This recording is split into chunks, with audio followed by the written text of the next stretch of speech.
What you can learn from the Dyers Eve guitar solo is that highly technical guitar part and raw aggression can actually coexist. This isn't just Metallica's fastest solo. It's the moment where Kirk Hammett lead language reached, in my opinion, its absolute technical peak. What you are about to see is the result of a cross-reference study between the official songbook and my own note-for-note transcription. Hey everyone, I am Riccardo Gioggi. I've spent years in high-level guitar education, helping players decode the language of rock and metal masters. If you are into this deep dive technical analysis, make sure to subscribe and hit the bell icon so you don't miss the next breakdown. But before we get our hands dirty, I know what you're thinking. A 91 Ibanez Gem blue floral pattern in a Metallica video.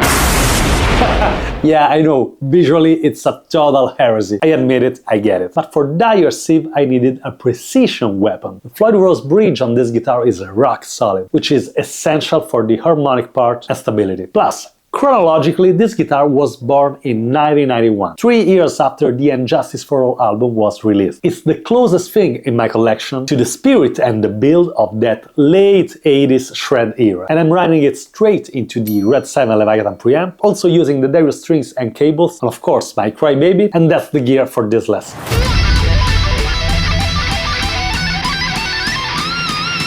This solo kicks off at a blistering speed of 194 BPM. We are in E minor, and Kirk attacks with his signature intensity, but with a different level of precision we didn't quite see that much before. The starting of this solo happens in the E minor pentatonic, box number 1, 12th fret. It goes like this. I know that the official guitar songbook claims that this A is always bent to B. But to me, number one, it doesn't sound like that if you listen to the isolated guitar track. 2, at 194 BPM, it's basically impossible, for sure for me it is so, to play correctly this bend. This tempo is just too fast for this motion. What I do here on the isolated guitar track is this. It kicks in with a bending, yeah, but then he stays on the A 14th fret 3rd string. Then he shifts to the top strings, E and B. This is the lick. I am assuming here you are already familiar with the minor pentatonic box 1, which is this one. Just for the sake of clarity. So we were here. Then he moves diatonically on F sharp and A, G, B, back, F sharp A. Sounds weird, that's a C natural, I know. It actually goes like that. And bending, 22nd fret, 1st string, up to the highest E we have.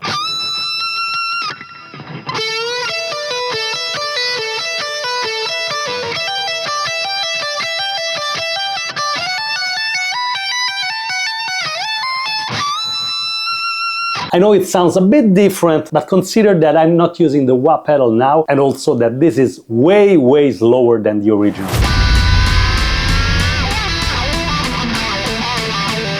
Right after, we hit a pure whammy bar moment. 2 natural harmonics on the 12th fret, B and G, pulled gradually upward, like this. We might call it a reverse dive bomb. Perfectly leans into this G, 12th fret, 3rd string, which is the starting of a new pentatonic descending phrase.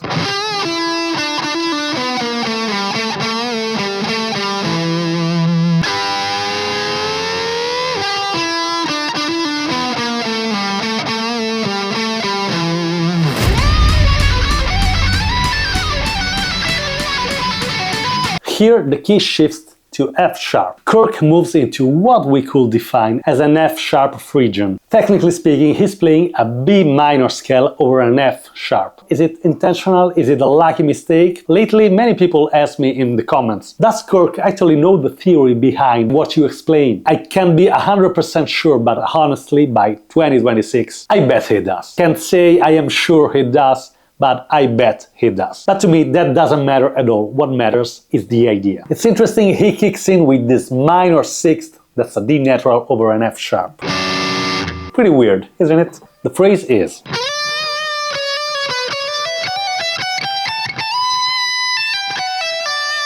then he slides up to the high B, 19th fret,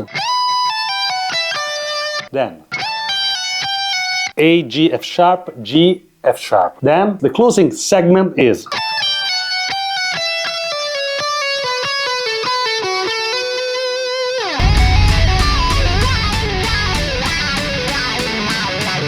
check out this double stop phrase. It has almost a country guitar flavor,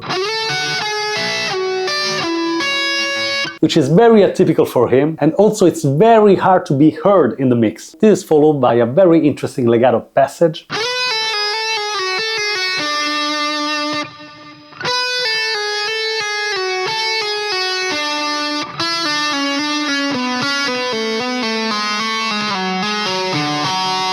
I really dig this last phrase in particular.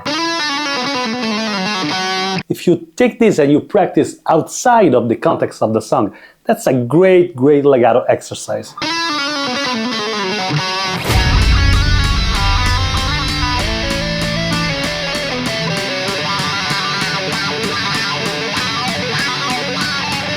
But the best part is right here, a super catchy melody using only quarter note triplets. This is the most melodic section and also very likely the only melodic section, but that's the part that actually gets stuck into your head.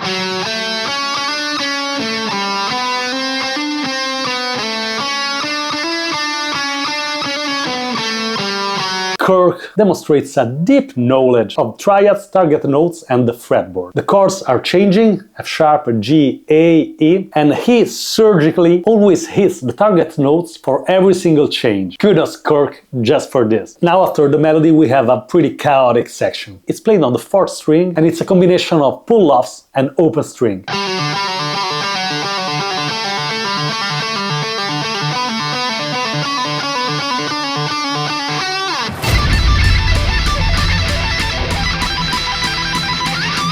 Now we have first a pentatonic phrase followed by a tapping lick and a bend. The pentatonic part is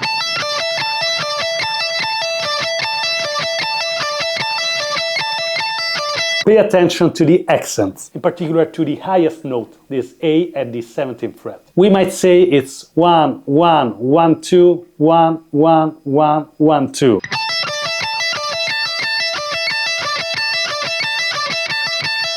Okay?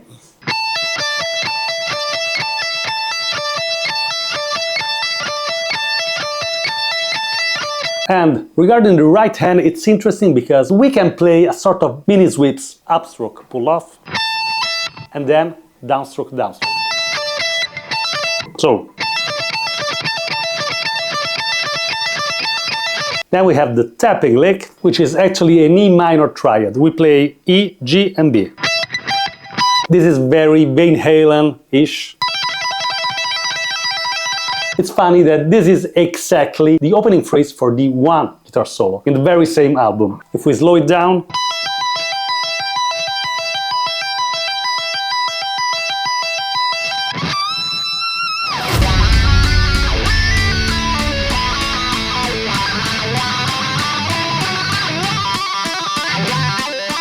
we are now at the ending of the solo. We have again another melody based on the quarter notes triplets.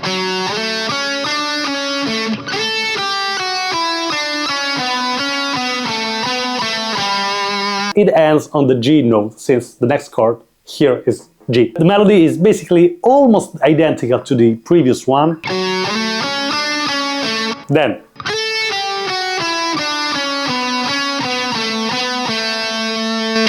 now, alternate picking.